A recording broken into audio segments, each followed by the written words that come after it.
We're back. Brendan, what's going on, buddy? Just enjoying the start of the hockey season. Lots to talk about, lots to recap. Some exciting, developments in Oiler land since our last episode. So plenty to go over. Yeah, a lot of stuff that's happened. Ahmed might join us. He's running a little bit behind, so we just thought we'd get going, and he'll just pop in when he can, if he can. So we missed you last week. We had to jump on and talk about the McDavid signing. So I'd love to get your thoughts on that, but let's start off in chronological order. So the week prior, we had the announcement that Knoblauch's being extended for 3 years.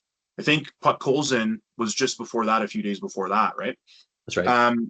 So we had Knoblauch, then we had McDavid, then we had Wallman, then we had Ekholm, then we had Roslovic. So let's start with Knoblauch.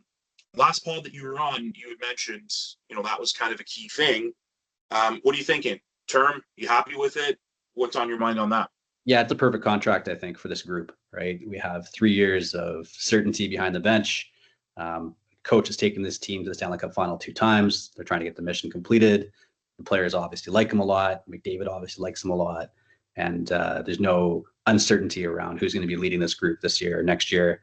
And it dovetails really nicely to that McDavid contract coming up next in terms of the duration. So it's a key piece in the group in terms of the direction they're going to go for the next 2 or 3 years. And I think that the term and the timing is exactly what needed to happen on that deal. Yeah. Were you surprised that it was 3 years? Were you expecting more? Were you expecting less? Like just before it happened, right? Obviously, the ensuing signings and stuff puts it into context. But when it happened, was that something that you thought was like, okay, this makes sense? Or were you thinking they'd give him more? I mean, I don't think coaches ever really get the 7 or 8 year deals that players get. If you look back at Oilers coaching history, the average tenure of an Oilers coach is 2 seasons. Yeah. They've had 40 years of seasons and about 20 coaches in that time. So yeah, fair enough. Pretty rare that you're going to get a coach that goes 5, 6, 7 seasons with the team, and then you end up paying a whole bunch of essentially the equivalent of dead cap money, right? You still have a soft to the coach, and he's going to coach somewhere else, like DeBoer's situation upcoming, where Dallas is still going to pay him for a year or 2, right? So it's probably right. If they have great success under Knoblauch, then he'll get more money and more term. But I think 3 years is probably exactly what ownership wanted, and I think he was probably pretty happy with 3 years of certainty as far as his contract goes. Yeah. And then after that, the worst kept secrets. I think we were chatting about that offline about the Kevin Karius show, mentioning that they had booked and they were in for that Monday, but the Oilers pushed his thing to Tuesday because they had a big press conference. And I think my comments, you might not have been present for this in the chat. And then I were just going back a little bit, and he was saying, well, it's probably the Wallman signing and Podkolzin and stuff. And I was like, do you really think that they're going to hold a press conference for Podkolzin and Wallman with all due respect? And lo and behold, Monday morning, he announced it on, I think, his Instagram that he's back. I think we've got to give Ahmed some credit here, because about 2 weeks before that, he was looking at the timing and the dates, and he said, I think there's a chance that a deal gets done, sometime around that before the season roster contract freeze. That was me. Well, you both get some credit, because I said at the time, it's sometimes being inside a contract negotiation doesn't go exactly as you planned. I remember that. But in this case, it did. And I don't think there was much of a negotiation. It just seems like McDavid walked in and said, just keep paying me the same paychecks for the next 2 years and I'll make it work. Now, obviously, that means he's going to put a little bit of pressure on his wife for her business to succeed in order for them to have enough income. But it sounds like it must mean that her business is doing well, that McDavid can take a bit of a pay cut, so to speak, leaving a whole bunch of money on the table. Like he said, he doesn't think the dog's going to go hungry at making $12.5 million. I mean, that's the benefit of living in Edmonton, right? Much more affordable than other parts of the country. Yeah. You can survive on $12.5 million. You can still rent a jet, I'm pretty sure. Well, he's into that private jet kind of territory, right? What's a private jet? Anywhere between, $10 and $30 million. So, he can buy one if he wants, but maybe for the next little while, he'll have to let Leon Draisaitl fly him around, because he's the wealthy one in that buddy. Yeah. Yeah. Same day, Wallman's signing was announced. Obviously, McDavid, I'm sure you're pretty happy with the number. What about the term? Do you have any thoughts on the term? I mean, it'd be great if he got paid a little bit more and went longer term. I think the Oilers would have been fine with that. But just looking at the reality of the situation, his priority number one is win a cup. And I don't think that he's helping the team going 7 or 8 years at 18, 19, $20 million like he probably could have asked for. So you get the guaranteed financial security, be the highest paid player in the league. But, maybe that means that roster acquisition at the trade deadline doesn't happen, right? Or maybe that offseason signing doesn't happen because the budget's all used up on Mr. McDavid. So a very unique contract. I don't think I didn't certainly expect him to come in at a number like that. Every fan wishes that their players would take a hometown discount because their city is so awesome, and their franchise is so awesome, and the fans are so awesome, and the facility is great. Why would you even need to get paid to play for this team? They're amazing. But it's just not the reality. Being the best athletes in the world, they can demand basically, whatever they want. And so McDavid really just did the Oilers an incredible favor by signing with that dollar amount. It's just my hope as an Oiler fan that they don't give all that money to some UFA next year who, is not going to be a fit for the group. The equivalent of a Skinner or an Arvidsson paying somebody $8-9 million when they probably are not that valuable a player, but the market conditions next summer will dictate that everyone's getting paid $8, 9, 10, $11 million because everyone is going to have cap space. And there's so few players that are going to be in that UFA category that I think everyone is going to get paid. So, yeah, I mean, you hit a lot of nails on the head there. I think the biggest thing is we've got cap space for the next couple of years, but offline we chatted about this. It would have been nice if he had done this on July 1st or July 2nd, because maybe that would have incentivized these other guys to take a little bit less, right? Bouchard, etc. I mean, and it's a perfect segue into this Wallman deal, right? 7 times 7. For a guy, I mean, I'm a Wallman fan, but if we're honest here, he's played 80% of the games probably that he's available for, which means he's kind of a guy who gets injured. He's also had one good year, and we've backed up the trucks for him, right? I mean, Bowman seems to like him a lot more than Yzerman does. We know that, right? Yeah. Still don't know what happened there in Detroit, but Yzerman was happy to send him off very quickly and pay shipping to get him out of there as well. So yeah, added a pick for it, and I mean that's a little telling too, right? We don't want to get into all of that with what went on under Bowman's watch and whatnot, and whatever. But this is a we talked about what the market dictates. Like, I mean, even with the Ekholm deal. $4 million for Ekholm. Oh, he'd get $4 million in the open market all day long. That doesn't mean that I don't think Ekholm is a good player. It doesn't mean that he hasn't accomplished a lot, but we have to be looking at what you're going to be giving us down the line. And at 35 years old, if he's playing on the on the third pairing in a year or two, is this going to be a contract? This money that we've got, the extra. I don't know, how much would you say? Like, people were talking about him, maybe McDavid even commanding $20 million. So let's say he's given us an $8 million discount, right? What have we done with it, and what are we going to do with this money, right? Some of it's going to Wallman, right? A little bit, maybe $1 million or $2 million more than what the market might dictate. Some of it's going to Ekholm. Mind you, where the market is for a defenseman, look what Cody Ceci got paid down in Los Angeles. Would you rather have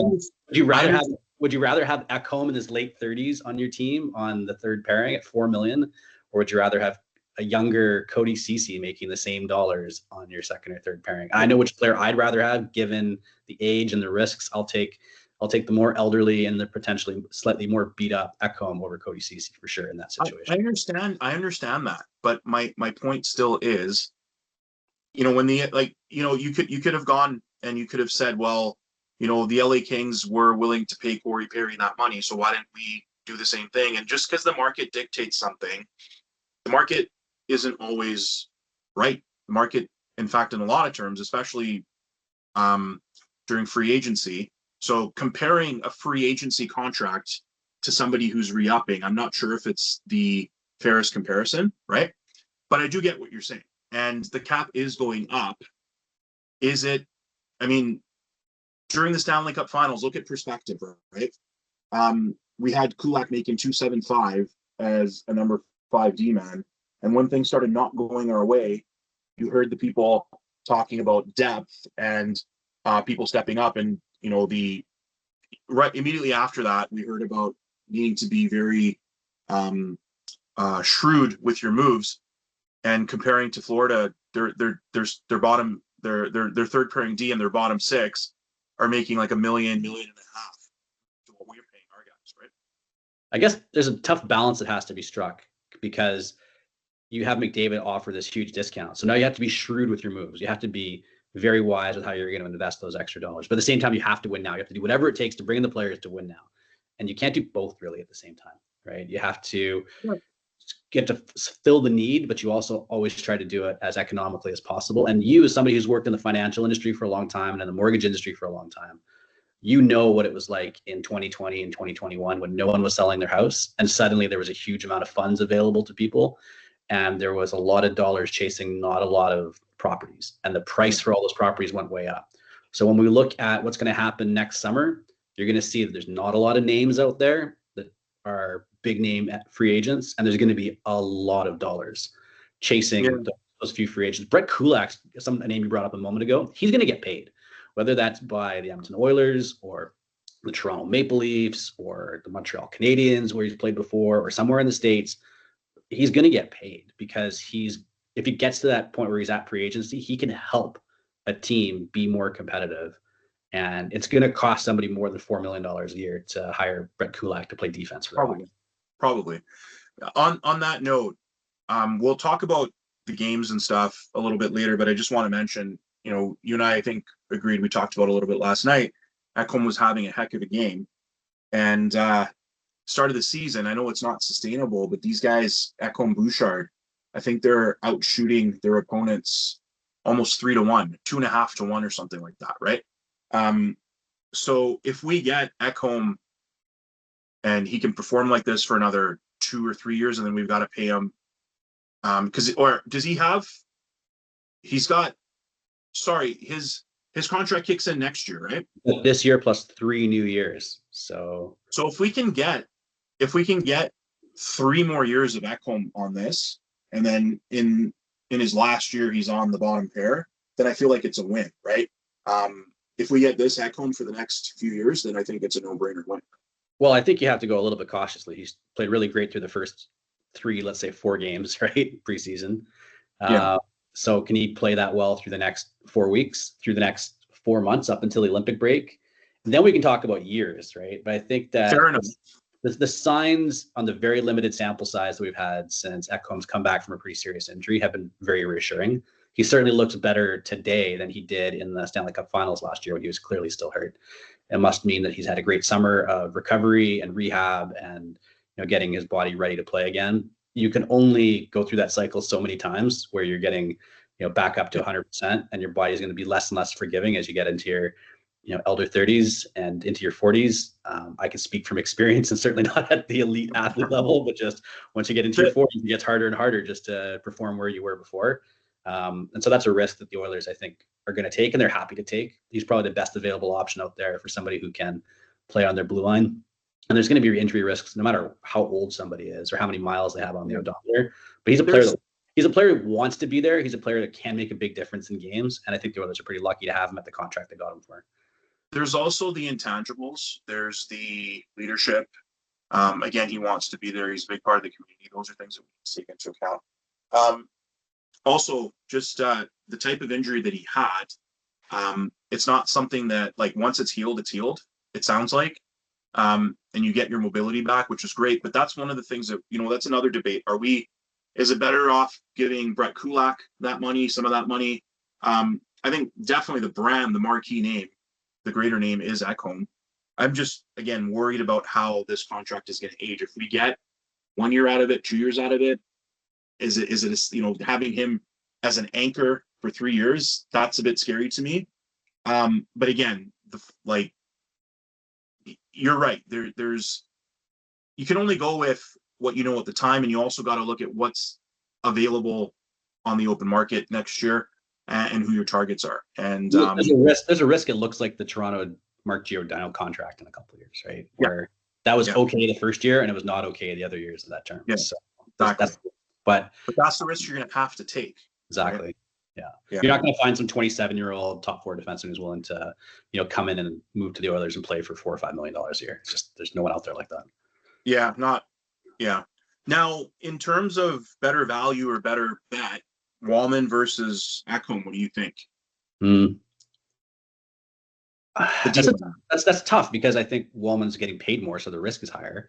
But he obviously has some upside left, and we've never really seen Wallman where he's really comfortable, right? He obviously was not totally comfortable in Detroit, although he played well there at times. He was on a pretty bad San Jose team, came over. He looked good in Edmonton during the playoffs last year. I'm just really interested to see what he looks like throughout a full season and having a consistent D partner and just really showing what he is capable of. Now, they've already made the bet for the next 7 years, so I hope it works out. I mean, the one thing I will say, because we didn't pay a ton of attention, at least I didn't pay a ton of attention to him when he was in Detroit. He seemed like he was pretty steady and serviceable. San Jose, he upped his level on a bad team, but there's, this is Charles Barkley says, and I agree with him that there are some guys that are studio gangsters, right? You can be on the worst team and have these phenomenal numbers, but can you replicate that when you're trying to win? And I think that for me, again, this is just being completely objective. I am a Wallman fan. I do like him, and it was a treat to see him. And I do see the upside. He skates really well. He's got a cannon of a slap shot. He can play the right side. He's got size. He blocks shots, but is he steady? And that's the thing. I mean, we saw his play, kind of up and down in those playoffs, right? Is he going to be able to maintain that level of consistency? That's my concern. And again, he's only had one pretty decent year, right? Some of my favorite examples of great players, bad team, and we've seen them in the Oilers jerseys before. Mr. Skinner last year, he scored goals, but only if he's on a bad non-playoff team. Taylor Hall scored a ton of points for just really terrible teams. That's been his MO his entire career. Think about the great teams that Taylor Hall's played for. Boston was okay. They won a playoff series, but it was against Toronto, so I don't know if that really counts. But he was on a New Jersey team where he won the Hart Trophy on a terrible team. Yeah, they're decent at best. I can't remember if they made the playoffs that year. I think they might have. I don't. I think they must have. They must have made the playoffs. I think they made the first one. But playing for teams like Buffalo, playing for teams like Chicago, not exactly playing for great hockey teams. And of course, the time he was in Edmonton, the Oilers were not good either. But you can make a career playing for bad teams and making a lot of money when you're chasing games, you're down 5-1 or 6-1, you put a couple of points up in the third period. Looks good on the stat sheet. Exactly. So we'll see how Mr. Wallman does at keeping the puck out of the Oilers' net, because depending on what kind of goaltending performance they're going to get on any given night, the defense has to be top notch. And so far in the first games of the year, it's actually looked pretty good. So the defense is basically, once that Ekholm signing took place, is locked in for the next several years. Bring Kulak back or not, it's a question. What do you want to do with Stetcher? What do you want to do with Emberson? But these are marginal pieces, I think, to that puzzle. Regula looked pretty good until Evander Kane did Evander Kane things. We'll talk about that. I think that if Regula was healthy, I'm pretty sure we would have seen Emberson come out of the lineup as opposed to him. I haven't seen a whole lot of out of him this season. I already had this question last year. Why did we extend him? Right. It's a long season, but the start of the season has not been favorable for him. He's not looking like he's not moving the puck well. He's not reading the play well, right? Well, more chances for other players, right? There's a couple of defenders who are hanging around in that spot looking for ice time. And so I think the coach has a lot of options in that third pairing. Which is good. I mean, internal competition is great. So yeah, we dealt with Ekholm, we dealt with Wallman. We got the news in the first intermission at the Calgary game. We signed Jack Roslovic, right? Is that how you pronounce the name? Yeah, that's, I think, right. What do you think? 1 year, $1.5 million? Interesting. There's made a couple of stops already in his NHL career. He thought he was obviously going to get paid this summer. Couldn't convince anybody to give him the $3, $4, $5 million, whatever he wanted. But the guy scored 22 Did you goals. hear that the rumors were that we had offered him a 3-by-3 deal and he turned it down? 3 years, $3 million. Well, I would if I had, come off a 20-goal season and I was a UFA. I think I could probably do better than $3 million a year in today's NHL. But it was just such a quiet summer with UFA signings. I feel like the teams that were going to spend went out and quickly did that on the first couple of days of July, and then that was it. It was extremely quiet summer.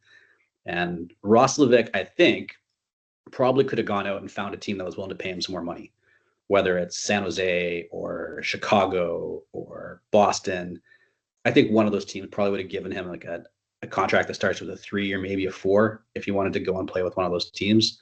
But he knew what the next few years are going to be like on that particular mission. And he decided at the end that he wants to kind of pursue the Jeff Skinner route, where he's going to come play for the Oilers for 1 year and see if he can score 20, 25 goals and up his game. Because really, the $1.5 million is not the kind of money that you would expect to pay for a, proven 20 goals. Yeah. And I think the winning aspect, he was in the conference finals last year, and I think I didn't hear the interview, but I'm just making an assumption here that he feels like he can make a difference on this team. I like the signing. I think that it adds another guy with speed and with some skill. I was listening to another guy's analysis of him, someone who I guess has watched him play in out east. There's a lot of these guys that have straight line speed with great shots, but they can't really create offense for themselves. And he's not the only one in this situation, but there's a lot of them. And I think the analytics are now saying that these guys are replaceable, right? You just got another guy with a lot of these intangibles, and he's going to be just as effective to giving you 20 goals. So it's a bit of a commodity, right? The fact that he's a right-hand shot and takes faceoffs is pretty good as well. Yeah, I don't know. I like the signing. I think Bowman has been clear in his actions. I think he wants some skill on each line. If you notice, that's kind of what's happening, right? You got two skilled guys with more of a gritty guy on the wing or at center or whatever. I just, for one, am thankful that we didn't see Frederick start the last game with McDavid and Draisaitl, because I was getting sick of that. And I'm kind of glad he got the game-winning goal, because maybe they're going to keep them separate for a while. That experiment lasted 7 periods with not a lot of too long, if you ask me. Yeah. But before we jump into the games and whatnot, with all of that happening, all of our signings, there's a bunch of stuff that happened across the league. We had Eichel signing. I think Hudson signed. There's a few other moves as well. All that happened after McDavid sort of I wouldn't say set the market, but signed his contract, right? First mover advantage, so to speak. Everybody was kind of waiting to see what happened there, whether it's to set the bar, like you said, or just to have some sort of certainty as to what their players want to do. No one wants to be the trailblazer on getting the contract price and getting it wrong, right? They want to be able to get a feel for what the owners and the managers are thinking about the next 5 or 6 years. And it seems like there's quite a lot of activity once that McDavid contract was announced. Yeah. I mean, Eichel, I think you were saying 8 at 13. Yeah, it was 8 at 13 and a half, I think, if my memory serves me correctly, which is basically McDavid money. So pretty much. I mean, Eichel also took a discount in order to win, which is pretty. Yeah. So I'm curious to see how Eichel and Mitch Marner do on long-term contracts in Vegas. They've got some pretty good depth there. I mean, I think Vegas is going to be around as a team for quite a number of years. I think so. Those are two good cornerstones to build around, right?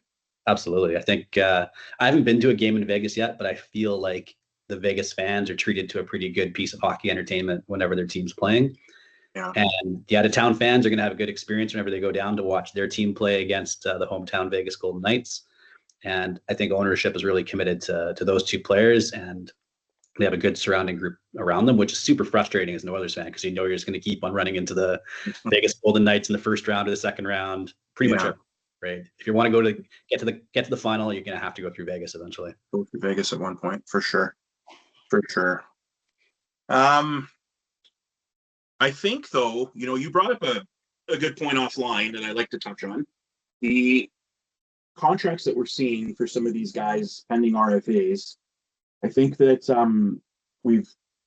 you could argue that, McDavid and Draisaitl, when they were coming off their entry-level contracts, ever since back then, almost 8-9 years ago, we stopped seeing the midterm for a lot of players. But I think, what happened last year and the way these RFA compensation packages are set up, I think that has a lot to do with a lot of these things as well, right?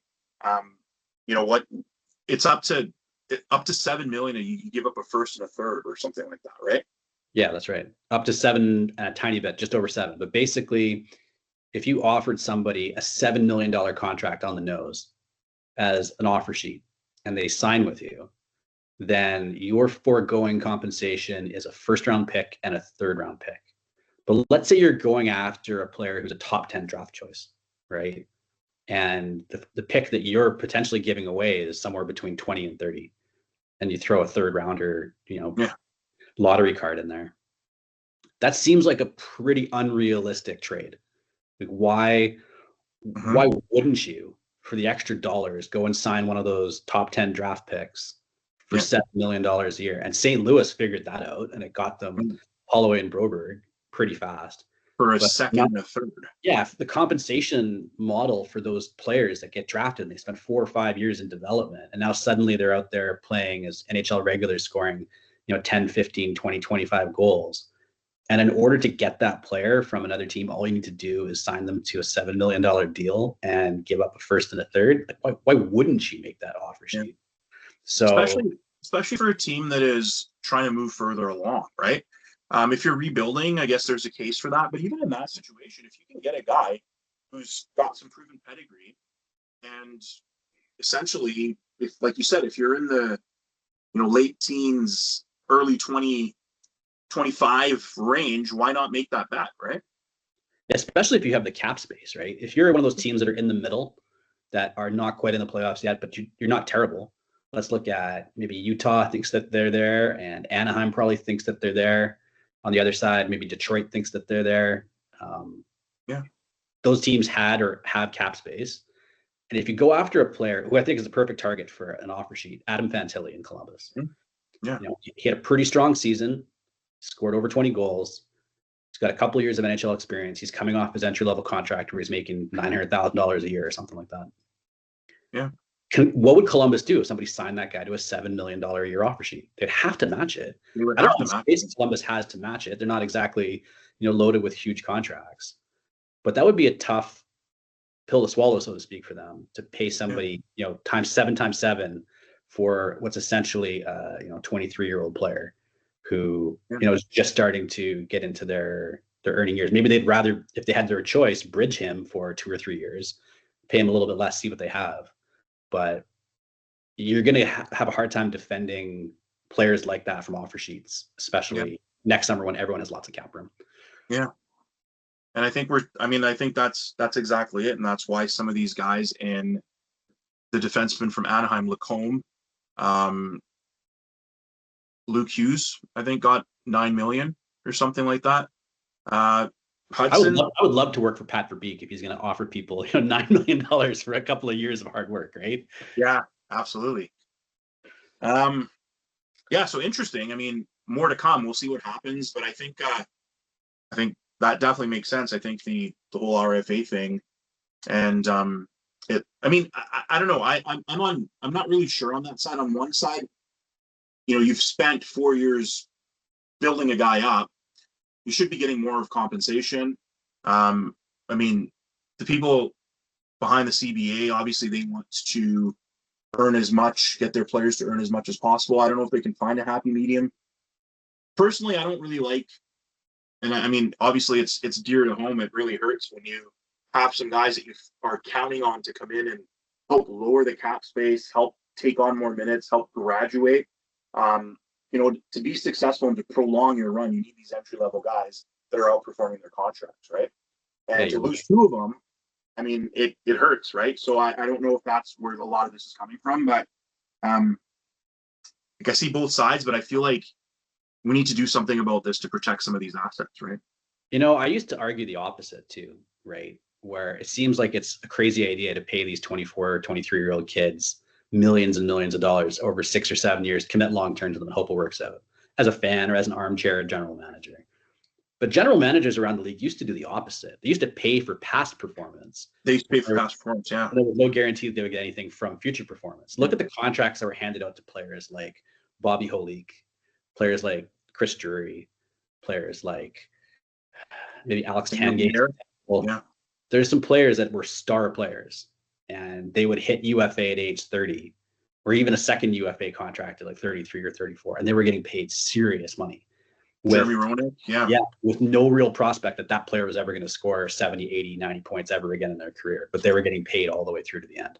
So would you rather pay $6 million a year for an elderly, experienced star, or would you rather pay similar money for somebody who has shown signs that they can be a star, but they haven't got there yet, but they have a lot more upside and they have a lot of good years ahead of them?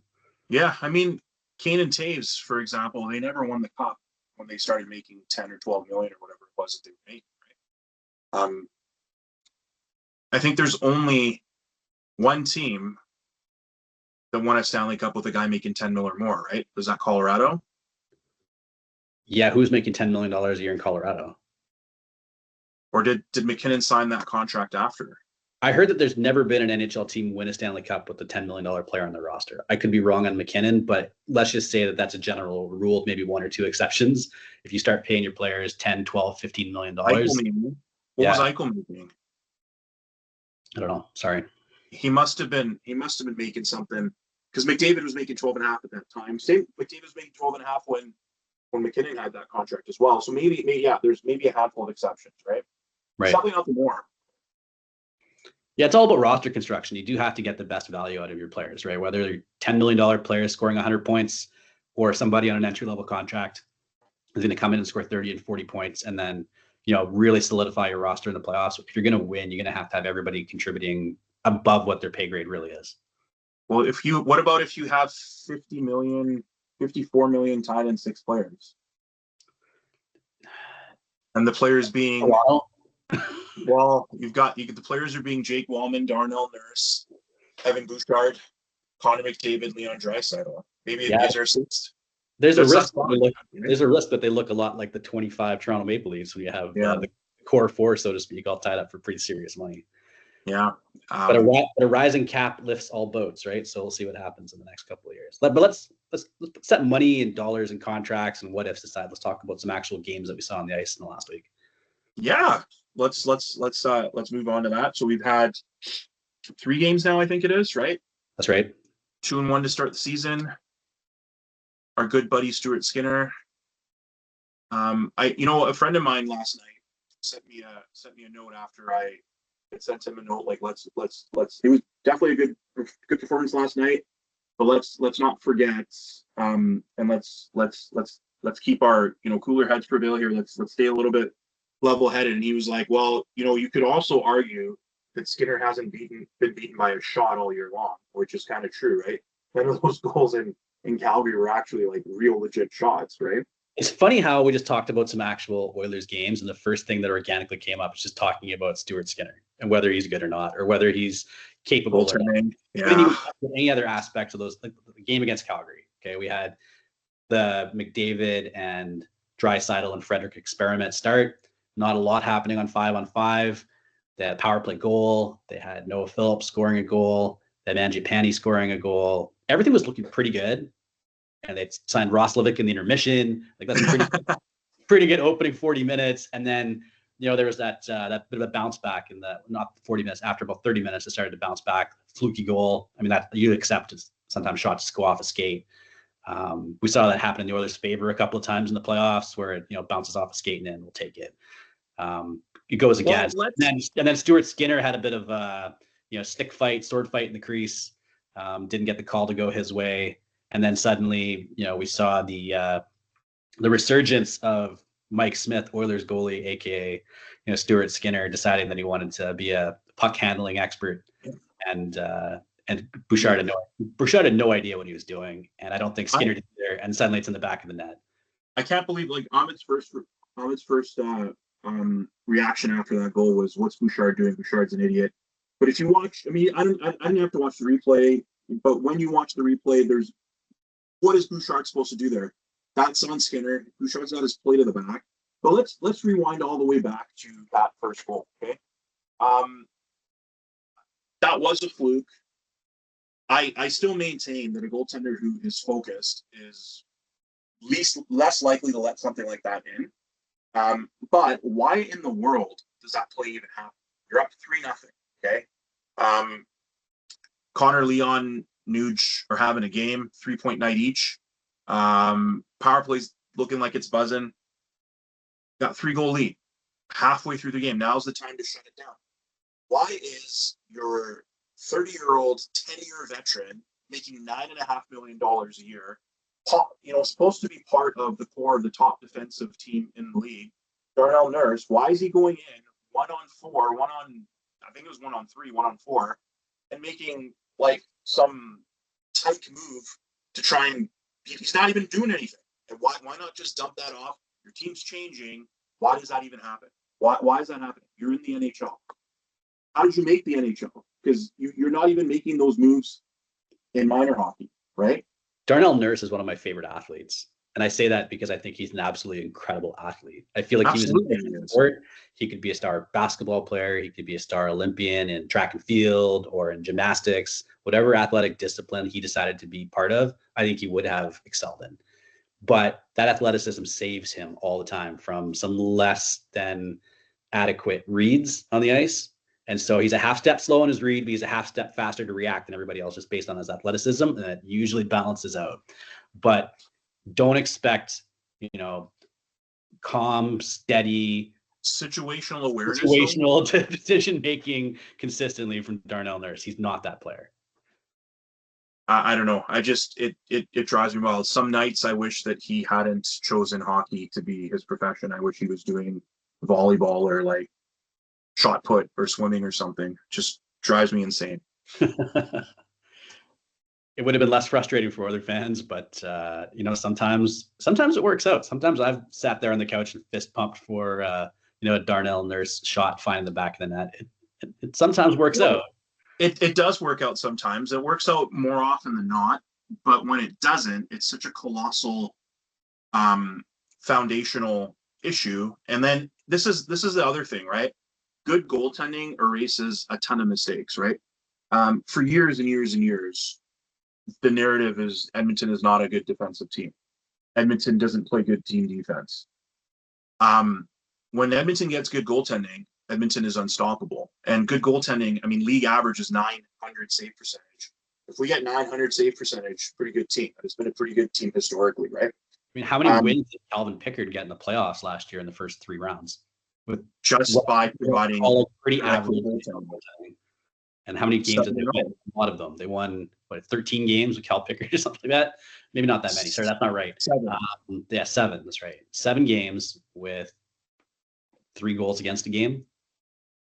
But goals like in the LA series, we'll go back. He let in that goal. Edmonton's reeling, but he made the next 2 saves, and Edmonton starts going again, right? Yeah, it's just so hard to watch the Oilers goaltending some nights. So when something like that happens, though, and then your goaltender has a gaff because he's not really focused, and that goes in off Noah Felp, right? Gets his first goal of his NHL career. Unfortunately, it's on his own net. Right? That gives the other team life and momentum, and then they start shooting from everywhere, basically. And they start believing, right? You're a veteran team now. You just got to kill that belief, right? It's not happening. They're in some ways lucky to get out of that game with the point that they got. I mean, Calgary got a power play with 2 minutes left, and I'll give Skinner credit for making a pretty good, shoulder arm save with about, a minute left to go on a shot that was labeled for the top corner on that power play. Yeah. So they got out of it. For that, to at least get a point.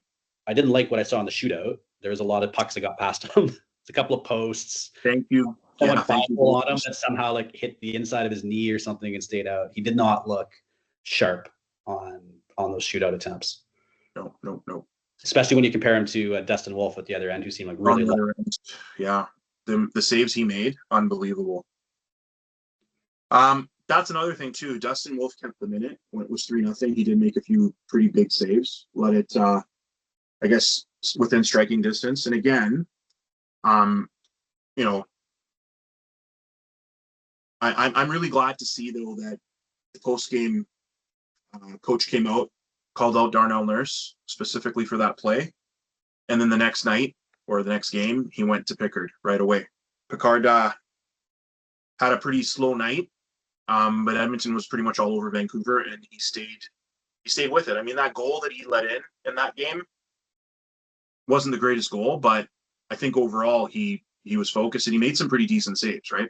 It's hard when it's not easy playing goalie for the Oilers when the ice is tilted and then the team's coming down. You need to stay focused, and I think Picard, he does that more often than not.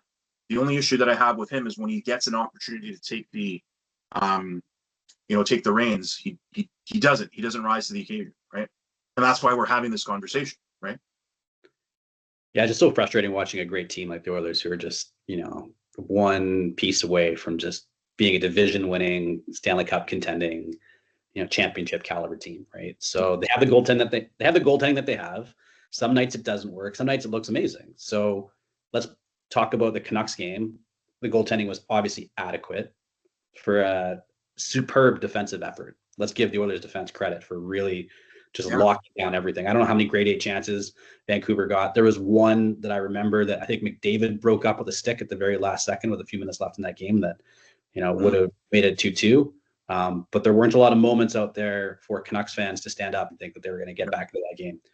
And then going into New York, I thought they might ride Pickard again, just based on how solid he was in that Vancouver game. And they went with Skinner. Okay. But I mean, it's the perfect game for Skinner to go into because the Rangers cannot score goals right now. I think lost 3 in a row with being shut out. So of course Stu comes in and looks like the best goalie in the NHL against the New York Rangers, and good for his ego and his confidence. And the team obviously was playing pretty well in front of him. Not a lot of big scoring opportunities for the Rangers in that third game. Although former Oiler Sam Carrick decided to make a pretty interesting move towards the net and go high glove side. And that's a pretty legit save that Mr. Skinner saved for that occasion to keep that a 1-0 game late in the third period. You gave him credit for that. Like that was Sam Carrick shooting on him though, right? Carrick's Carrick's been in and around the NHL for I think 10 seasons now. And in none of those seasons has he ever scored 10 goals. You can correct me if I'm wrong on that, but he's been like a 5 to 8 kind of goal scorer for 10 years. And most of those goals are snipes. Yeah. Good for him for sticking around for as many years as he has to add value to his team. And maybe he's doing other things when he's not scoring, like chasing down pucks and making plays and grinding out penalty kills. But he's playing in a pretty elevated role for the Rangers. And when you have a guy that's never scored 10 goals in the NHL playing an elevated, top 2 kind of line role for the Rangers, I think that's a sign of what their depth's at. And maybe it's going to be a pretty long season in New York. Yeah. Contrary to what JT Miller says, I don't know if you saw that interview last night, but he was pretty, very, I won't say combative, but. Well, he's always combative, so that'd be. Yeah. He's like, yeah, we had tons of chances, and made it sound like they would just destroyed us. I mean, grade A chances they did. 5 alarm chances, I think. I was just listening to the call. They said 8-5, but I think 20-7 were the actual, or 20-9 or something like that were the actual grade A's. Hats off to Skinner. He did play well. Oilers didn't really play that well last night. They were kind of flat. I made a comment to you that when it gets, it's kind of refreshing though. It's kind of I'm not complaining, but we were so bad that they had to separate Connor and Leon to try to get him going. Yeah, the 5-on-5 thing I'm going to start to worry about in a game or two if they don't have anything going, 5-on-5 with any of their lines, because the offense really hasn't exploded, in these first few games, right? It's been pretty tough. No, I'm also they're probably still getting used to these these lines and there's new coaches, so there's probably different strategies and stuff. The PK, for instance, I think they're running a diamond type PK. I'm very worried about the way that PK looks, just because it seems very passive, and I feel like a regular team, a decent team with a decent unit, is just going to pick it apart. I But agree. maybe like maybe they're just they're trying to work out those kinks, and that's what we're seeing. Hopefully, but I agree with you. Offensively, we haven't really looked like we're firing on all cylinders. You're not going to see that test against the Islanders power play or against the Ottawa Senators power play or maybe even against the New Jersey Devils power play.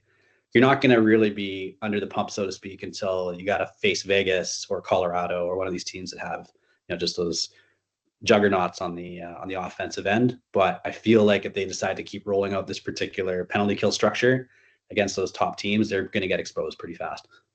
The one thing though that I'm thinking is maybe this is strategic, because that it encourages shots from far and it limits the side to side.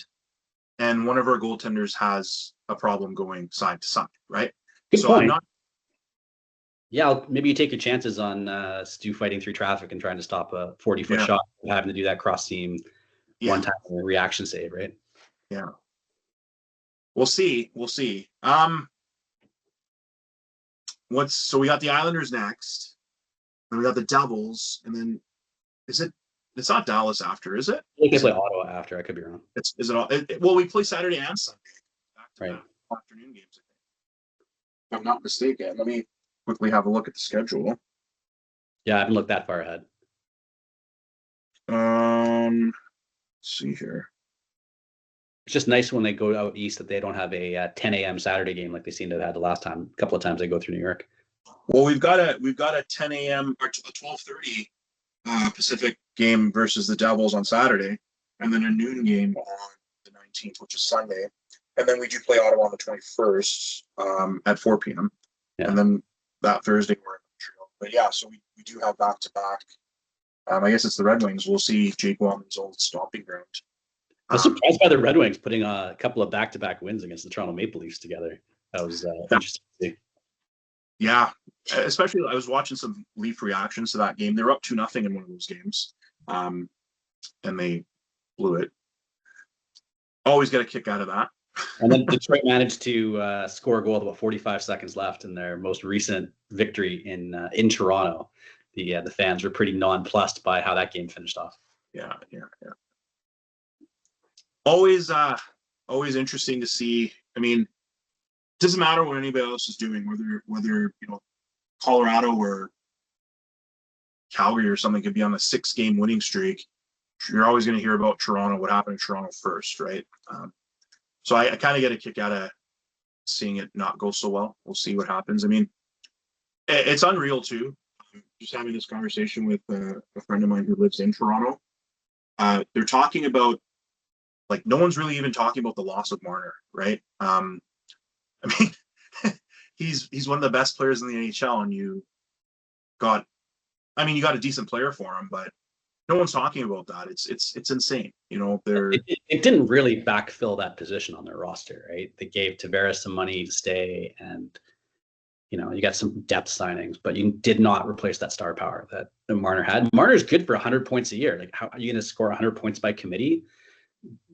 Good luck to the Toronto Maple Leafs forwards group. It's going to have to be a pretty big year for Kelly Yarncroc, I think. Yeah.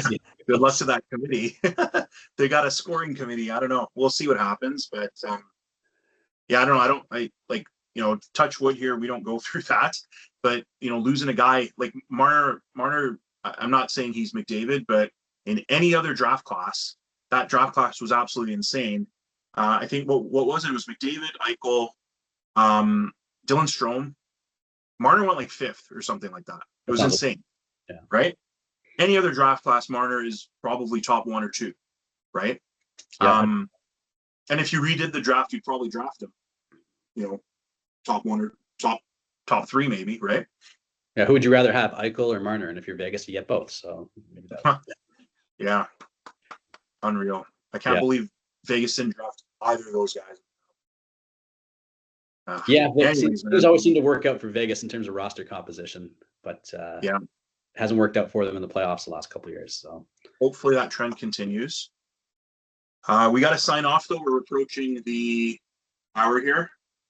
Let's see what happens. I mean, we got this East Coast trip. We'll probably sign back on next week and dissect it a little bit more. Any parting thoughts before we sign off? we're in a pretty good shape as as a fan base watching this team play its first few games. 5 out of 6 points at the beginning of the year with a couple of pretty average performances, I think is a good result so far. If they come back from this road trip, pick up a couple more wins, and they can start the season, 7-3, which I think is a very realistic possibility at this point. Or I'll call it like 7-6-3-1, let's say. Then you've set yourself up for a pretty nice November at that point. And I think that's a really good position to be in for this group. I think that's what they want to do. I think the start's great. It's the best start that they've had in the last couple of years. Let's see what happens. We just need to get some points out east, and then let's see, right? Yep. Well, it was great catching up with you. Thanks for the chat. I'm hoping that the audience out there listening had a good time listening, and put some comments in the comment section. We'll take a look at those as they come in. We definitely want to make this show as interactive as possible. But we like talking Oilers hockey every week or two, and it's fun to be growing a little community that's able to do that. Yeah, man. Hopefully, you guys out there are listening, and do share your comments. And we'll talk soon.